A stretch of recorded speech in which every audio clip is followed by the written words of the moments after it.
সবাই মোহাব্বতের সাথে বৃষ্টিও আল্লাহর রহমত, আল্লাহ পাক বৃষ্টি যতটুকু প্রয়োজন দিবেন। তবে আজকের এই পরিবেশ, আপনাদের এই কষ্টের ফসল, আল্লাহ পাক আপনাদেরকে দ্বীনের কথা শুনবার মতো, আমাদেরকে বলবার মতো সে পরিবেশ আল্লাহ পাক কবুল করেন, তৈরি করেন। বলেন আমিন। দিল থেকে আল্লাহ সব ক্ষমতার মালিককে। আল্লাহ চাইলে মাহফিল কবুল করলে হবে, না চাইলে হবে। আল্লাহ যেন কবুল করেন, বলেন আমিন। দিল থেকে মোহাব্বতে জবান খুলে আমার সাথে সাথে দোয়াটা পড়েন, বা আমি পড়ি, আপনারা আমিন বলেন। আল্লাহুম্মা হাওয়ালাইনা ওয়ালা আলাইনা। বলেন আল্লাহুম্মা আমিন। আল্লাহুম্মা হাওয়ালাইনা ওয়ালা আলাইনা। আল্লাহুম্মা হাওয়ালাইনা ওয়ালা আলাইনা। আল্লাহুম্মা হাওয়ালাইনা ওয়ালা আলাইনা। আল্লাহুম্মা হাওয়ালাইনা ওয়ালা আলাইনা। আল্লাহুম্মা হাওয়ালাইনা ওয়ালা আলাইনা। আল্লাহুম্মা হাওয়ালাইনা ওয়ালা আলাইনা। আল্লাহ কোরআনের বরকতে, মাহফিলের বরকতে বৃষ্টির থেকে শেষ পর্যন্ত আমাদেরকে হেফাজত করেন। পাগলায় দৌড় দিছে, ওনারা পুরুষ না অন্য কিছু?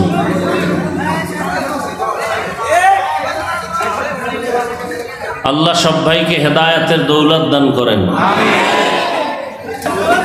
আল্লাহ পাকের দরবারে হাজারো কোটি শুকর যে আল্লাহ পাক প্রতিকূল আবহাওয়াকেও আমাদের অনুকূলে এনে দিয়েছেন। আল্লাহ দয়া করেছেন এবং হাজারো লাখো মানুষের মধ্য থেকে বাছাই করে পৃথিবীর এক শ্রেষ্ঠ মজলিস, উলামায়ে আহলে হকের মজলিস, গুনাহ মাফের মজলিস, তওবা কবুলের মজলিসে আমাদেরকে আল্লাহ আসা বসার তৌফিক দান করেছেন। নেয়ামতের শুকর আদায়ার্থে দিল থেকে জবান খুলে মহব্বতে পড়ি আলহামদুলিল্লাহ।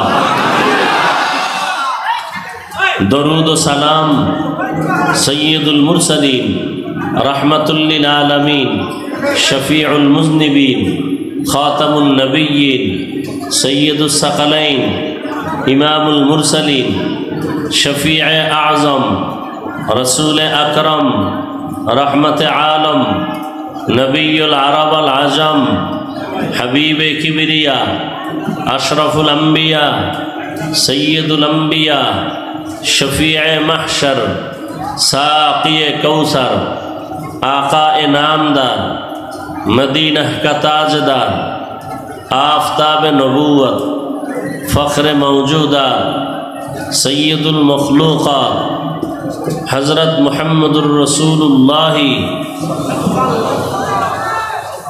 সাল্লাল্লাহু আলাইহি ওয়াসাল্লাম পড়লে আপনাদের কোনো গজব আসবে না গুনাহ হবে? জবান বন্ধ রাখলেন কেন? সবাই পড়েন, আবার পড়েন, আবার মোহাব্বত লাগায় পড়েন। একবার পড়বেন, 3টা পুরস্কার আল্লাহ দান করবেন। 1 নাম্বার পুরস্কার, জিন্দেগির আমল নামা থেকে 10টা গুনাহ মাফ হয়ে যাবে। কয়বার পড়লে? তাহলে যদি প্রতিদিন 100 বার পড়েন, 10টা গুনাহ মাফ হবে একবারে, 10টা নেক যোগ হবে। আল্লাহর দরবারে মর্যাদা 10 গুণ বেড়ে যাবে।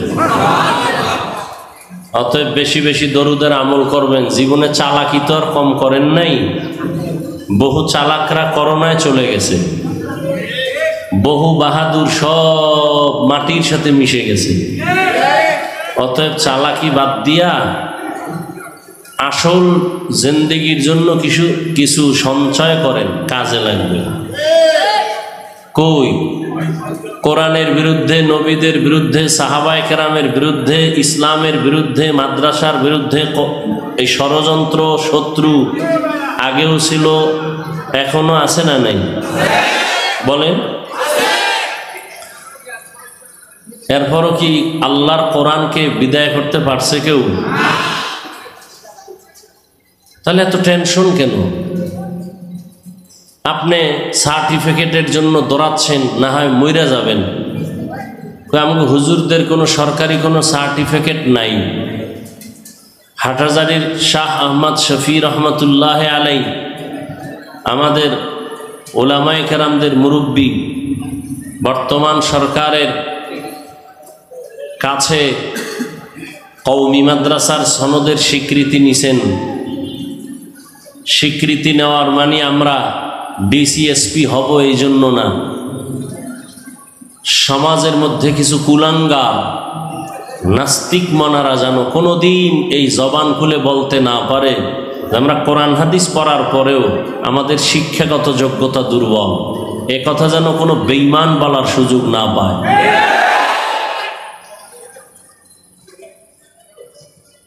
সারা দুনিয়ার ইহুদি খ্রিস্টান সব বিধর্মীরা ইসলামের পক্ষে না বিপক্ষে? সমস্ত দুশ্মন বিধর্মী ইসলামের বিরুদ্ধে। এমনকি মুসলমানদের মধ্যে বহু মুনাফিক আছে, তাদের পক্ষে, খুব বেঈমানদের পক্ষে কাজ করে, ইসলামের বিরুদ্ধে ষড়যন্ত্র করে। এরপরও কি মাদ্রাসা বন্ধ হয়ে গেছে? কোরআনের আওয়াজ বন্ধ হয়ে গেছে?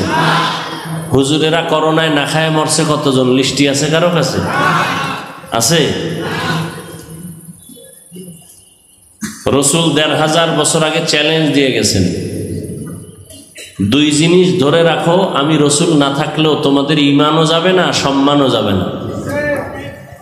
এক তো আল্লাহর কোরআন, দ্বিতীয় আমি রসুলের রেখে যাওয়া আদর্শ সুন্নত। ১৫০০ বছর পরে আজও এই দুই জিনিস যাদের কাছে আছে তাদের কাছে ঈমানও আছে, সম্মানও আছে।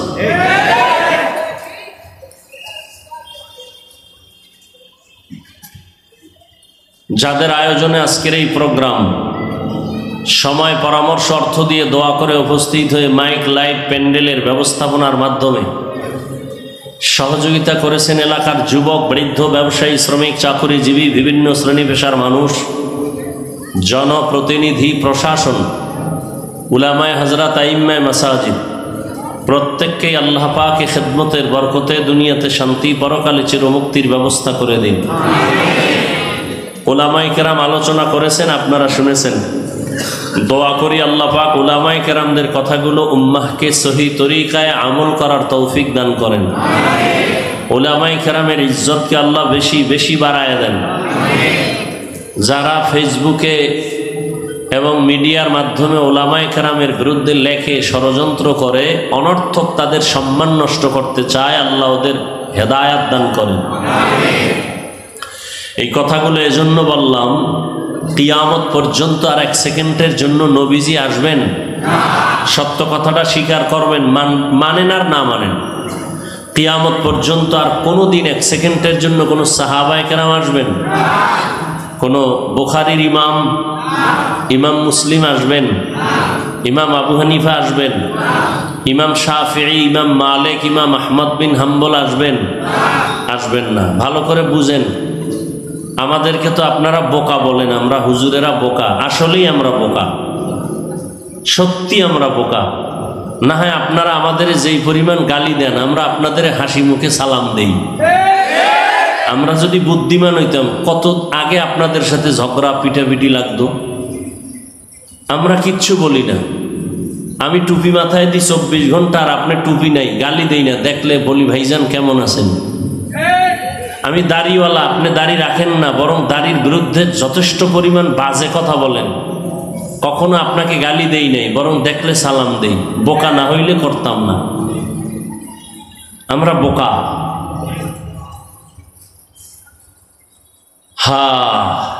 তো বোকারা কি বলে একটু শুনে যাই। আল্লাহ তো ভালো মন্দ যাচাই করার জন্য জ্ঞান দান করেছেন। একটু জ্ঞান খাটায় কিছু কথা শুনেন, মানেন আর না মানেন, সত্য হলে সমর্থন দিয়েন যে হ্যাঁ এটা সত্য। তাহলে কিয়ামত পর্যন্ত নবী, সাহাবায়ে কেরাম কেউ আসবে না? সবাই একমত? কোন ইমাম আসবেন? বড় পীর আব্দুল কাদের জিলানী আসবেন? খাজা মাইনুদ্দিন চিশতি আজমিরি আসবেন? আসবেন না। এবার আসেন, আমরা কি জান্নাত পেতে চাই? দিল থেকে বলেন, সবাই কি জান্নাত চাই? আল্লাহ কবুল করেন। এখন জান্নাত কোন জায়গায় গেলে পাবো, কোন রাস্তায় গেলে পাবো, এই ঠিকানা আছে কোরআন হাদিসে। কোথায়? এই পণ্ডিতেরা খুব খেয়াল করেন, যারা বসে বসে আলেমদের মাফেন, এর মধ্যে কিছু নাই, আপনার মধ্যে কি আছে একটু হিসাব করেন তো। জান্নাতের ঠিকানা আছে কোথায়? কোরআন হাদিসে। বলেন কোথায় আছে? কপাল খারাপ আপনার, আপনি কোরআনের আরবি বুঝেন না, ব্যাখ্যা তো পরের কথা, হাদিসও বুঝেন না। জান্নাতেও যাইতে চান, জান্নাতের ঠিকানা কোরআন হাদিসের মধ্যে, শুধু তরজমা না, তাফসীর। এই কোরআন শরীফের ওজন 250 গ্রামও হবে না, 250 গ্রামও হবে না, কিন্তু হাকিকতের ওজন কত? কেউ একবারও ভাবছেন যে এই কোরআনের একটা বিষয়ের নাম দর্শন? একটা বিষয় কি? কোরআনের একটা বিষয় দর্শন। এই দর্শনের উপরে দার্শনিকগণ যেই পরিমাণ ভলিউম তৈরি করেছে, এগুলো যদি কেউ অধ্যয়ন করে 1000 বছর হায়াত পাইলেও শেষ করতে পারবে। কোরআনের আর একটা বিষয়ের নাম তাফসীর। কোরআনের আর এই 250 গ্রাম কোরআনের হাদিস, কোটি কোটি হাদিস, সব কোরআনের ব্যাখ্যা। তাফসীর কোরআনের ব্যাখ্যা। কোরআনের আর একটা বিষয় আছে ফিকহ, যেই ফিকহ পড়লে বর্তমানে মুফতি বলে। কোরআনের একটা বিষয় আছে ফাসাহাত বালাগাত, ইলমে বালাগাত, ইলমে নাহবু, গ্রামার।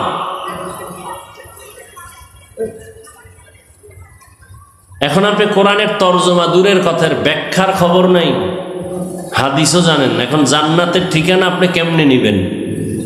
খুব খেয়াল করেন, নবীও আসবেন না, কোনো সাহাবায়ে কেরাম আসবেন না, কোনো আইম্মায়ে কেরাম আসবেন না, বড় বড় মুত্তাকি আল্লাহওয়ালা, যাদের নাম শুনলে মানুষের দিল কাঁপে, চোখে পানি আসে, আমলের জন্য মন তৈরি হয়, এরাও আর আসবেন না। জান্নাতেও যেতে হবে, ঠিকানা কোরআন হাদিসে, কিন্তু কোরআনও পড়তে পারেন না, হাদিসও পড়তে পারেন না। এখন আপনার উপায় কি? চায়ের দোকানে বইয়া চাপাবাজি করেন না, আমি কোরআন মানি, হাদিস মানি, কোনো ব্যক্তি মানি না, মাযহাব মানি না, আমি কোনো উলিয়া মানি না। অথচ আপনি আউযুবিল্লাহ পর্যন্ত পারেন না, আপনি চাপাবাজি করতেছেন বয়া বয়া। এই মানামানির ক্ষেত্রে পৃথিবীতে 3 দল। এক দল বলে আমরা শুধু কিতাব মানি, কোনো ব্যক্তি মানি না, তারা ভণ্ড। আমি বলছি সত্য কথার স্বীকার করবেন, মানেন আর না মানেন। যারা বলে শুধু কিতাব মানি, কোনো ব্যক্তি মানি না, তারা কি? তাদের যারা ভণ্ড বলে না, তারাও ভণ্ড। আর এক দল আছে, এরা ব্যক্তি মানে, কিতাব মানে না। মানবে কি? কিতাব পড়তেই পারে না। এরা বলে পীর সাহেব যা কয় তাই, কয় পীর যদি কয় জাহান্নামে যাবি, কয় যামু। এরাও ভণ্ড। হক কারা? যারা বলে আমরা কোরআন হাদিস কিতাবও মানি, ব্যক্তিও মানি, তারা হক। আমরা আলেমও মানি, কোরআন হাদিসও মানি, আমরা মাযহাবও মানি, কোরআন হাদিসও মানি। বলে কেমনে? কয় আলেম ছাড়া কোরআন শিখা যাবে না। এখন যেই আলেমের থেকে কোরআন শিখলাম, আল্লাহ না করুন ওই আলেমকে শয়তান ধোঁকা দিতে পারে না? পারে না? তাহলে আমি কোরআন হাদিস শিখার পরে এখন জানছি কোনটা হক, কোনটা না হক, কোনটা ভালো, কোনটা মন্দ। এখন এটা আমার হাতে কষ্টি পাথর। এই কষ্টি পাথরে যদি আমার ওস্তাদ, আমার আলেম, আমার পীর যদি ভালো লাইনে থাকে, সালাম, শ্রদ্ধা, মোহাব্বত, দোয়া, হাদিয়া। যদি কোরআনের কষ্টি পাথরে আমার পীর, আমার আলেম, আমার হুজুর, ওস্তাদ লাইনে না থাকে, ধিক্কার 1000 বার, এর কথা মানা যাবে না।